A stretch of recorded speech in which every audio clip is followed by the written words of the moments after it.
ایک خوش اخلاق اور شیریں زبان شخص شہد فروخت کیا کرتا تھا، اور اس کی دوہری شیرینی کے باعث لوگ اس کے گرد یوں جمع ہو جاتے تھے جس طرح مکھیاں شہد پر اکٹھی ہو جاتی ہیں۔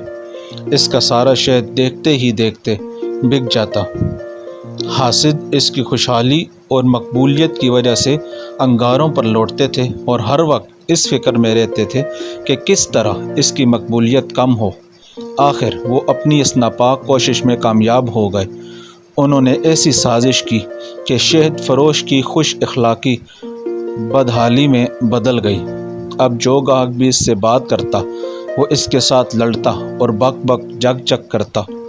نتیجہ یہ ہوا کہ اس کے سارے گاہک ٹوٹ گئے، اور نوبت یہاں تک پہنچی کہ جب وہ بازار میں آتا تو اس کے پاس صرف مکھیوں کا مجمع ہی ہوتا۔ ایک گاہک بھی پاس نہ بھٹکتا۔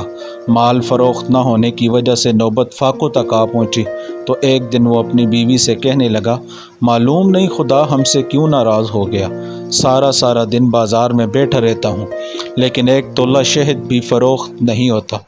بیوی نے جواب دیا، خدا تو پہلے کی طرح مہربان ہے، فرق تمہارے اخلاق اور رویے میں آ گیا ہے۔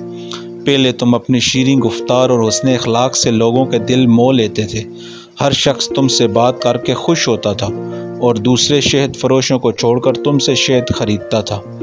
اب تمہاری تلخ کلامی نے لوگوں کے دلوں میں نفرت پیدا کر دی ہے، انہیں تمہارا شہد بھی اب کڑوا معلوم ہوتا ہے۔